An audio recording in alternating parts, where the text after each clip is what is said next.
नमस्कार, स्वागत है आप सभी का। आपके साथ मैं हूं पुनीत और सबसे पहले बात करेंगे आम बजट की।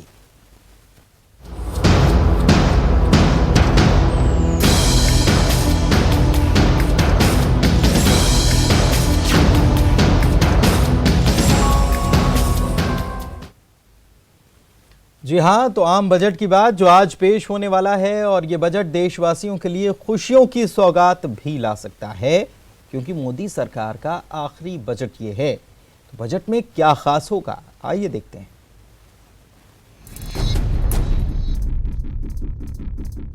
आम चुनाव सामने है और पीछे है 3 राज्यों के विधानसभा चुनाव में मिली हार। ऐसे हालात में मोदी सरकार के सामने किसानों की समस्या, मध्यम वर्ग की मुश्किलें और युवाओं के लिए कम होते रोजगार बड़ी चुनौती है। इन तीनों ही मुद्दों का असर अंतरिम बजट में देखा जा सकता है और अंतरिम वित्त मंत्री पीयूष गोयल पहले बजट भाषण में किसानों के साथ साथ मध्यम वर्ग को खुशखबरी दे सकते हैं। इनमें किसानों की मुश्किलें दूर करने के लिए विशेष कदम उठाने का ऐलान हो सकता है। साथ ही साथ मध्यम वर्ग को टैक्स में राहत भी दी जा सकती है।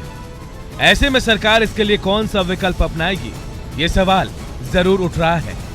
अंतरिम वित्त मंत्री पीयूष गोयल टैक्स में राहत देने के लिए स्लैब में बदलाव कर सकते हैं या फिर स्टैंडर्ड डिडक्शन की सीमा 40,000 से ज्यादा कर सकते हैं।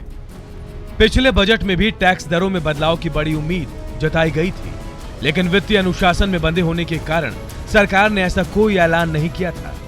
लेकिन मध्य प्रदेश, छत्तीसगढ़ और राजस्थान के चुनावों में किसान ऋण माफी का ऐलान कर कांग्रेस ने बीजेपी से सत्ता छीन ली। इस कामयाबी से उत्साहित राहुल गांधी सबके लिए न्यूनतम आय की गारंटी का वादा भी जोर शोर से कर रहे हैं। ऐसे में मोदी सरकार पर चौतरफा दबाव है कि वो टैक्स देने वालों को राहत दे। सरकार के सामने मुश्किल ये है कि आयुष्मान भारत जैसी विशाल योजना को सही तरीके से चलाने के लिए मोटी रकम की जरूरत है, जबकि जीएसटी के तहत टैक्स कलेक्शन भी अब लक्ष्य से कम हो रहा है।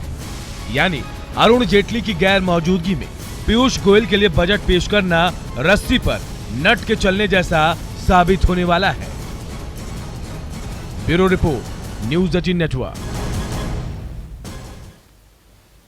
स्पीड और बेहतर सुविधा मोदी सरकार के रेलवे बजट का मूल मंत्र रहा है, लेकिन बार बार हो रहे हादसे जहां सरकार के लिए चिंता का सबब बने हैं, तो वहीं रेलवे का आधुनिकीकरण भी एक बड़ी जिम्मेदारी है। और ऐसे में सवाल यह है कि इस बार रेलवे बजट से यात्रियों के लिए क्या खास होने वाला है। यात्रीगण हमारी इस खास रिपोर्ट पर जरा ध्यान दें।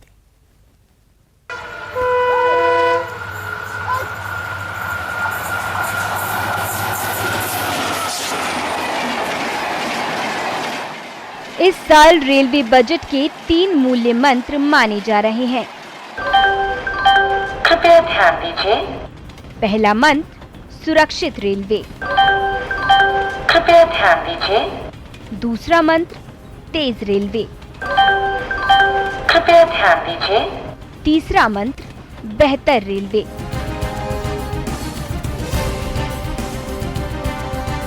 माना जा रहा है कि इन 3 मूल मंत्रों के इर्द गिर्द रहेगा इस बार का रेलवे बजट। लगातार हो रहे ट्रेन हादसों को देखते हुए कृपया ध्यान दीजिए। रेलवे को सुरक्षित बनाना सरकार की सबसे बड़ी चुनौती है, जिसको देखते हुए बजट में रेलवे के आधुनिकीकरण पर जोर होगा। पिछले साल रेलवे को बजटीय सहायता करीब 55,000 करोड़ मिली थी, जिसे बढ़ाकर इस बार 75,000 करोड़ किया जा सकता है। 6,000 रेलवे स्टेशनों पर वाईफाई, कृपया ध्यान दीजिए, सीसीटीवी कैमरे, फूड प्लाजा और ट्रेनों में खानपान सेवा बेहतर करने की घोषणा भी हो सकती है। 5 रेलवे स्टेशनों को विश्व स्तरीय बनाने का काम चल रहा है। इस बार कुछ नए स्टेशनों को इसमें शामिल किया जा सकता है। कृपया ध्यान दीजिए। साल 2017-18 में 1 लाख करोड़ रुपए की राशि से 4,000 से ज्यादा मानव रहित क्रॉसिंग समाप्त हो चुकी हैं। कृपया ध्यान दीजिए। इस बार बजट में बची हुई सभी मानव रहित क्रॉसिंग को समाप्त करने का काम शुरू किया जा सकता है। मॉडर्न रेलवे सिग्नल लगाने का भी ऐलान किया जा सकता है। इसके साथ ही रायबरेली कोच फैक्ट्री और इंटीग्रेटेड कोच फैक्ट्री चेन्नई के लिए अतिरिक्त बजट की व्यवस्था की जा सकती है। इन फैक्ट्रियों में विश्व स्तरीय मेट्रो कोच उत्पादन की योजना है। माना जा रहा है कि इस बजट में मौजूदा ट्रेनों की स्पीड बढ़ाने और नई सेमी हाई स्पीड ट्रेनें शुरू करने का ऐलान भी हो सकता है।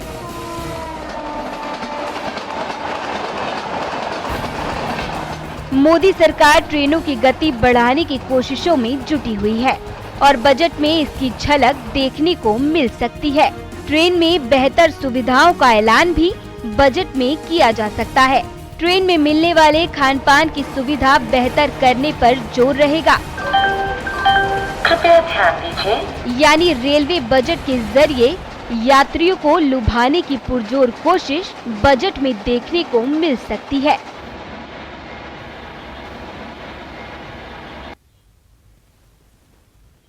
तो आज केंद्र सरकार बजट पेश करने जा रही है। बजट को लेकर नेताओं की पत्नियां क्या चाहती हैं, बजट से सभी को क्या क्या उम्मीदें आई, देखते हैं। देखिए, अब शासन का जो 5 साल जनता ने मोदी जी को दिए थे वो तो पूरे हो रहे हैं और इस दौरान तो वो वादे पूरे कर नहीं पाए। आप चाहे उनकी कितनी भी चुनावी घोषणाओं को देख लें, आज तक कोई पूरा नहीं हुआ है। हमें उम्मीद तो कुछ भी नहीं है, लेकिन फिर भी मैं मोदी जी से हम लोग ये कहना चाहते हैं कि वो कम से कम महंगाई पर रोक लगाएं। युवाओं के लिए यदि रोजगार के लिए कुछ कर सकते हो तो वो करें, क्योंकि केवल और केवल बातें बनाने से कुछ भी काम चलने वाला नहीं है। मैं उम्मीद करती हूँ कि इस बार का बजट हमेशा की तरह अच्छा रहे और हर वर्ग को ध्यान रखते हुए बजट बने। जैसे कि शिक्षा के क्षेत्र में शिक्षा महंगी है तो उसके लिए, चिकित्सा के लिए, घर गृहस्थी के लिए, सारे वर्ग का, सारी चीजों का ध्यान रखते हुए बजट बने। बजट में उन्होंने विशेष ध्यान मध्यम वर्ग लोगों का रखना चाहिए, क्योंकि हर व्यवस्था और हर बजट का उनके ऊपर विशेष लोड पड़ता है। बजट से श्रमिक वर्ग की क्या उम्मीदें हैं, ये बात कर जानने की कोशिश की न्यूज़ 18 ने। आइए जानते हैं।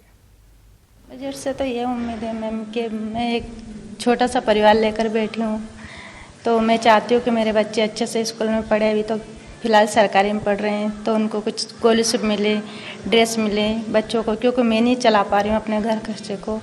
वैसे ये उम्मीद है मैम कि हम परेशानियों में रहते हैं, मजदूरी करते हैं, झाड़ू लगाते हैं।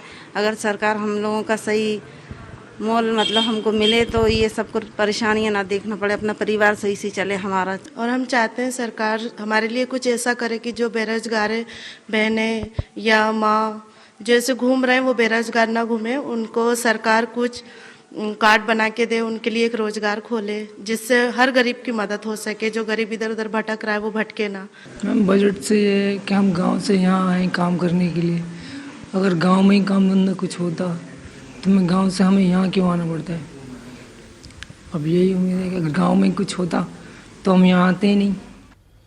और बजट से डॉक्टर्स क्या उम्मीद पाले हुए हैं, उनसे बात की हमने, जानने की कोशिश की, सुनते हैं।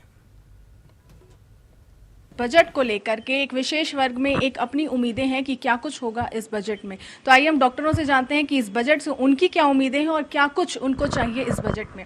आपकी क्या उम्मीदें हैं इस बजट से? सबसे पहली एक्सपेक्टेशन जो मेरी है कि इस बार जो हमारा बजट आ रहा है उसमें हेल्थ इंश्योरेंस को मैंडेटरी करना चाहिए, बिकॉज अभी भी हमारे देश में ये ऑप्शनल है। अभी हम लोग बात करते हैं अमेरिका की, दूसरे कंट्रीज़ की, जहाँ पे हेल्थ इंश्योरेंस मैंडेटरी ऑलरेडी किया जा चुका है। तो जब भी कोई प्रॉब्लम्स आती है हेल्थ रिलेटेड तो लोगों को फेस नहीं करना पड़ता है। तो उसके लिए मैं चाहती हूँ कि या तो कमर्शियलाइज किया जाए या गवर्नमेंट स्कीम्स लाए, बट किसी भी तरह से इसको मैंडेटरी किया जाए, कंपलसरी किया जाए, जिससे जब भी इस तरह की प्रॉब्लम्स आती है फैमिली में तो किसी को फाइनेंशियल इश्यूज ना हो। मेनली जो रूरल एरिया में हम देखने को मिलते हैं कुपोषण बहुत ज़्यादा बढ़ रहा है। उसके लिए गवर्नमेंट ने बहुत सारी योजना चलाई पर उतनी ज़मीनी स्तर पर उसका उतना हो नहीं सका है। तो हम ये चाहते हैं कि एक प्रकार से उसमें जो मोर्टेलिटी रेट है, शिशु मृत्यु दर है, उसको कम किया जाए। उसके लिए कुछ अच्छी वो चलाया जाए। प्रत्येक योजना में अलग अलग बीमारियों को चिन्हित करके 1350 बीमारियों की अलग अलग सरकार ने कीमतें निर्धारित की हैं और वो कीमतें इतनी कम निर्धारित की हैं, जैसे उदाहरण के तौर पर मैं आपको बता दूं, दुर्घटना होने पर सिर की चोट लगेगी तो सिर्फ 30,000 में सारा इलाज करना असंभव है। यदि उसका स्पाइन में, रीढ़ की हड्डी में किसी प्रकार का कोई विकार है तो सिर्फ 30,000 में टोटल इलाज करना असंभव है। क्या होता है कि अभी आप करंट में देखें तो हॉस्पिटल्स की रनिंग कॉस्ट इतनी ज़्यादा होती है कि they can not provide a reasonable service to to poor people. उनको लगता है कि बहुत ज़्यादा, ये टेस्ट बहुत ज़्यादा, ये बहुत ज़्यादा है, इसका प्राइस कम होना चाहिए। बट अगर आप हॉस्पिटल के पॉइंट ऑफ व्यू से देखो, एक प्राइवेट चिकित्सालय के पॉइंट ऑफ व्यू से देखो, तो उनके खर्चे इतने ज़्यादा होते हैं कि they can not serve you on those level price. सरकार जो भी करे लोगों के हित में काम करे, बढ़ती महंगाई पर रोक लगा सके, जितना टैक्स बढ़ाया जा रहा है उस बढ़ते हुए टैक्स पर रोक लगा सके, ताकि लोगों को भी एक सुविधा मिल सके, उन्हें अच्छी चिकित्सा सुविधा मिल सके, उनका इलाज बेहतर हो सके, कम पैसों में अच्छा इलाज हो सके। ये डॉक्टर वर्ग की उम्मीद है। कैमरा पर्सन मोहसिन खान के साथ पूजा माथुर, न्यूज़ 18 मध्य प्रदेश, भोपाल। और इस बीच ग्वालियर के लोगों की बजट से क्या उम्मीदें हैं, आपको सुनवाते हैं। डीजल पेट्रोल सस्ता हो जाए और विकास हो जाए बढ़िया, अच्छा, हमको रोजगार मिले, हमारी मजदूरी बढ़े। टैक्स कम होगा तो हर आदमी उस पर वो अच्छे से ले सकेगा। नहीं, हर आदमी नहीं ले सकता है, जो कि उनकी आम की तनख्वाह है, कोई कुछ कर नहीं पा रहा, तो उनके लिए तो बहुत दिक्कत हो जाती है। कॉस्मेटिक चीज़ें जो होती हैं उन पर भी लेडीज महिलाओं के लिए बहुत सही रहता है। अगर उसमें भी टैक्स कम हो जाए, मोदी सरकार थोड़ा सोचे उसमें। हम गृहिणियों को सरकार से काफ़ी उम्मीदें हैं। हम चाहते हैं कि ना हमें जो किचन से संबंधित जितनी चीज़ें हैं उनमें, जैसे दाल के दाम, चावल और मसाले, इनमें काफ़ी टैक्स होता है, मसाले भी काफ़ी महंगे होते हैं, वो सब कम हो और गैस भी कम हो। खाने पीने की चीज़ें हैं, राशन हुआ, गैस सिलेंडर हुआ, इस पर सर जी जीएसटी बहुत ज़्यादा होती है। जो आम लोग जो होते हैं, खासकर जैसे कि हम गृहिणियाँ होती हैं, हम लोग नॉर्मल से नॉर्मल फैमिली वाले भी ना कितना अफोर्ड कर सकते हैं, ज़्यादा से ज़्यादा, ठीक है। और कॉस्मेटिक पर भी जो अगर लेडीज से अफोर्ड कर सकती हैं वो तो करती ही हैं, और जो अफोर्डेबल नहीं अफोर्ड नहीं कर सकती सर जी, वो कॉस्मेटिक कैसे यूज़ करेंगी। क्या डीजल पेट्रोल कम होनी चाहिए और मंडी का टैक्स कम होना चाहिए, तो अपन का सस्ता माल पड़ेगा तो सस्ता ग्राहकों को देंगे तो ग्राहक भी कमाएगा और ग्राहक खुश होकर ले जाएगा। तो सरकार से जबलपुर के लोगों को आज पेश होने वाले आम बजट को लेकर क्या उनकी उम्मीदें हैं, उनका क्या कहना है, सुनवाते हैं आपको। मैं तो ये चाहता हूं कि ऑनलाइन का जो बिजनेस चल रहा है इसको बंद किया जाए। इससे हम छोटे व्यापारी बहुत परेशान हैं। इन ऑनलाइन के कारण हमारी दुकान में आता है कस्टमर और बोलता हम ऑनलाइन से मंगा लेंगे, आपसे नहीं ले सकते। देखिए, जो मेन अपेक्षाएं हैं कि या तो कम्प्लीटली इनकम टैक्स को अबॉलिश करना चाहिए और उसकी जगह इंडिया में एक्सपेंडिचर टैक्स लाना चाहिए, जो कई वक्त से सुब्रमण्यम स्वामी जी अपने आर्टिकल्स में लिख चुके हैं। तो पहली अपेक्षा तो यही है कि सरकार करदाताओं को राहत प्रदान करती हुए 8 लाख तक की जो है वो छूट प्रदान करे और 8 लाख तक की राशि को करमुक्त करे। ये पहली अपेक्षा सरकार से यही रहेगी। जो आर्थिक आधार का जो क्रीमी लेयर का जो एक उनने जो क्राइटेरिया अडॉप्ट किया है वो 8 लाख रुपए का रखा है। फिर सरकार से ये अपेक्षा है कि वन नेशन वन टैक्स और वन टाइम टैक्स का असेसमेंट किया जाए, जैसे पहले वैट में होता था।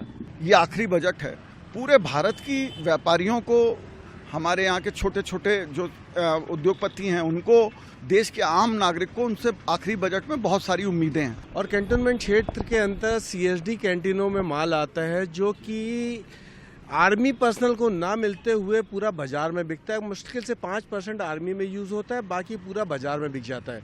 हमारी सरकार से मांग है कि उनको एक्साइज की जो छूट है सीधा आर्मी वालों को कैश में दी जाए।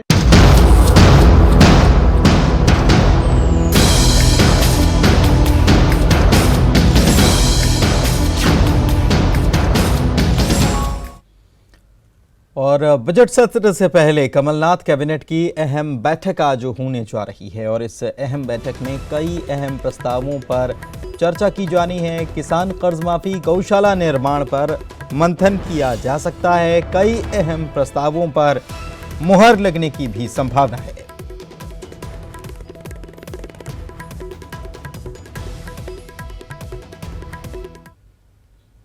तो कमलनाथ सरकार ने 12 दिसंबर 2018 तक के ऋण किसानों के माफ करने का फैसला कर लिया है, लेकिन 31 मार्च 2018 तक के कर्जदार किसानों के ऋण माफ हो रहे हैं। देखिए रिपोर्ट।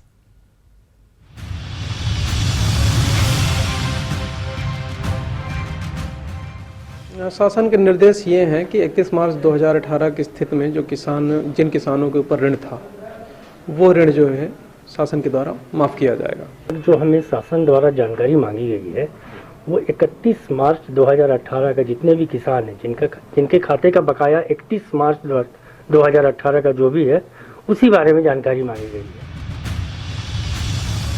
तो सुना आपने, अधिकारियों को शासन की तरफ से 31 मार्च 2018 तक के ऋण किसानों को माफ करने के आदेश है, जबकि कमलनाथ सरकार ने कैबिनेट में प्रस्ताव लाकर पहले घोषित की गई तारीख 31 मार्च 2018 को बढ़ाकर 12 दिसंबर 2018 की। लेकिन अधिकारियों के मुताबिक 31 मार्च 2018 तक का ही कर्जा माफ हो रहा है। इधर इस आदेश से किसान ठगा महसूस कर रहा है। किसान तो असमंजस में है कि सरकार वादा तो की, घोषणा की कि 12 दिसंबर 2018 का जिन किसानों के कर्ज होंगे वो सभी को दिया जाएगा और बाकी जो किसान डिफाल्टर थे उनका कर्ज सूची में नाम है। जिन किसानों ने कर्ज लिया और अदायगी कर दिया उनके नाम ही नहीं है, तो उनको कैसे फायदा मिलेगा? कुछ चंद लोगों को मिलेगा फायदा। वहीं बीजेपी ने इसे किसानों के साथ धोखा बताया है, तो कांग्रेस बैकफुट पर है। उसमें गाइडलाइन है कि हम 31 मार्च तक के कर्ज माफ करेंगे, लेकिन अभी उसको भी कुछ समझ में नहीं आ रहा है कि वो भी किसानों को लाभ मिल पाएगा या नहीं मिल पाएगा। ये पूरी तरह प्रदेश की सरकार किसानों के साथ छलावा कर रही है, विश्वासघात कर रही है। सिर्फ डिफाल्टरों का माफ हो रहा है और भारतीय जनता पार्टी की जो शिवराज सिंह जी की सरकार थी पूरी तरीके से भ्रष्टाचार में लिप्त थी। रोज भ्रष्टाचार खुल रहे हैं, तो जो काम होने जा रहा है उसमें अड़ंगेबाजी के लिए इस तरीके के आरोप लगा रहे हैं जो अनलीगल हैं। किसानों के साथ इस तरह का धोखा हो रहा है, तो इस मामले की तरफ सरकार को ध्यान देना चाहिए और कहीं गलती हुई है तो उसे सुधार कर सही आदेश अधिकारियों को मिलना चाहिए, जिससे 12 दिसंबर 2018 तक कर्जदार किसानों को इसका फायदा मिल सके। उमरिया से न्यूज़ 18 के लिए विजेंद्र तिवारी की रिपोर्ट। और भोपाल से अगली खबर, मंत्रालय में राष्ट्रगान और राष्ट्रगीत गायन आज होना है और आज कमलनाथ सरकार आज से ही इसका आयोजन करने जा रही है। विवाद काफ़ी हुआ था, इसके पहले याद होगा आपको। अब बदले स्वरूप में इस विवाद के बाद मंत्रालय में गायन होना है। शौर्य स्मारक से बैंड धुन के साथ गायन शुरू होगा। शौर्य स्मारक से मंत्रालय तक रैली निकाली जाएगी और इसमें आम लोग भी शामिल हो सकेंगे, पहले ऐसा नहीं होता था।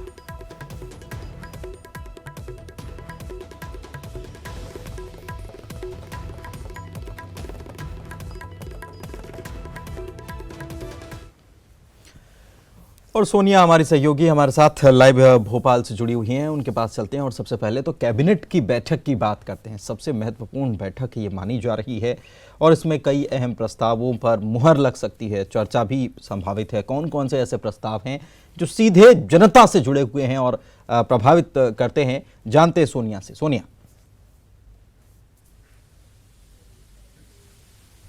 जी बिल्कुल पुनीत, सबसे पहले अगर कैबिनेट की हम बात करें तो अहम बैठक आज होने वाली है और शाम को ये बैठक रखी गई है जिसमें तमाम मुद्दे जो सीधे जनता को प्रभावित करेंगे, क्योंकि इस वक्त कांग्रेस का फोकस जो है उन्हीं मुद्दों पर ज़्यादा है जिनसे सीधा लोगों को टारगेट किया जा सके, लोगों को उनकी सहानुभूति जो है वो ली जा सके और अपना इम्पैक्ट जो है, क्योंकि एक दशक से भी ज़्यादा वक्त हो गया है कांग्रेस सत्ता से बाहर थी, ऐसे में अपना इम्पैक्ट लोगों के ऊपर डालने के लिए कांग्रेस लगातार ऐसे फैसले लेते हुए दिखाई दे रही है जिससे कि लोगों को बदलाव जो है वो महसूस हो, क्योंकि वक्त है बदलाव का नारे के साथ ही कांग्रेस सत्ता में आई थी, तो वो उस बदलाव को लोगों को फील करवाना चाहती है, फील गुड करवाना चाहती है। और ऐसे में एक और जहां कर्ज माफ़ी हुई और निकाह में जो राशि उसको बढ़ाई गई, वहीं कल ही कमलनाथ ने एक और फैसला लिया है कि जो 3600 यात्री हैं उनको प्रयागराज भेजा जाएगा कुंभ स्नान के लिए, वो भी सरकार की ओर से मुफ्त रहेगा।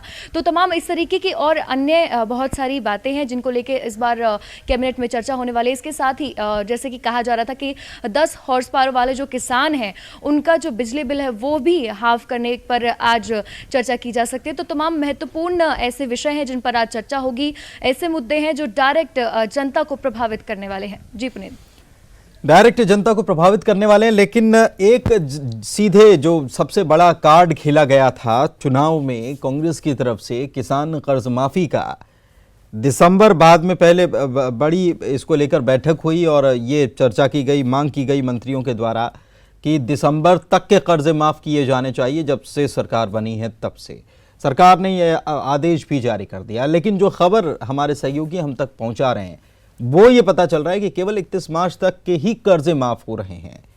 क्या किसान को ठगा जा रहा है या इस पर आज मंत्रालय में जो कैबिनेट की बैठक होगी इसमें चर्चा होनी है?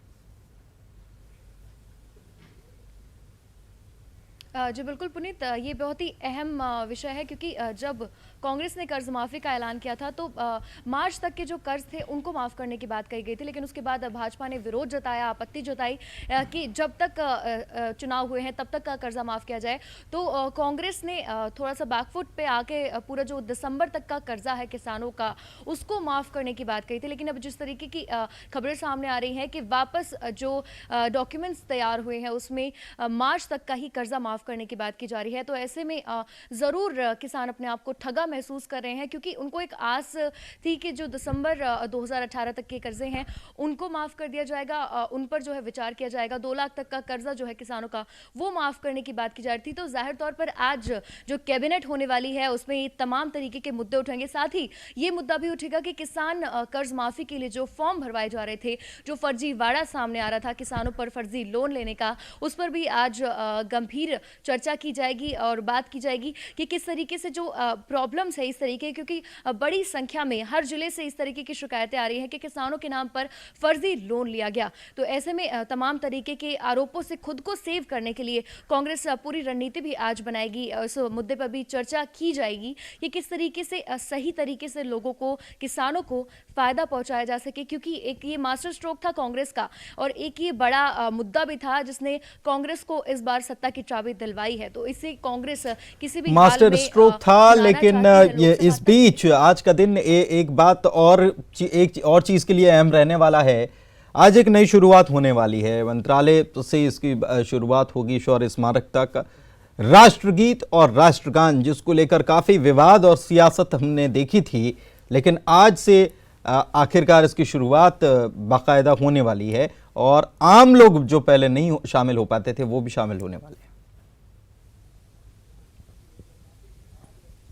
बिल्कुल पुनीत, एक बड़ा बदलाव यहाँ पर देखने को मिल रहा है। 13 साल बाद जहाँ पर सत्ता बदली वहाँ पर वंदे मातरम गायन का जो स्वरूप है वो भी अब यहाँ पर बदला हुआ नजर आएगा, क्योंकि पहले कमलनाथ सरकार ने वंदे मातरम गायन पर रोक लगा दी थी, लेकिन तमाम तरीके के देशव्यापी विरोध के बाद अब फिर से वंदे मातरम के साथ साथ राष्ट्रगान का भी गायन यहाँ पर किया जाएगा और इसका भव्य स्वरूप आज यहाँ पर देखने को मिलेगा। आज से ही इसकी शुरुआत होने वाली है।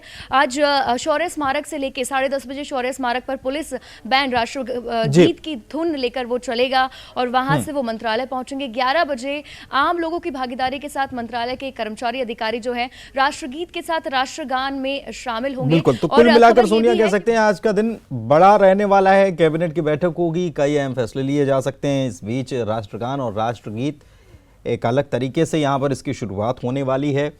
बजट आने वाला है तो दिन भर लोगों की नजरें न्यूज़ 18 पर टिकी रहने वाली हैं। हम पल पल की अपडेट उन तक पहुंचाते रहेंगे। बहुत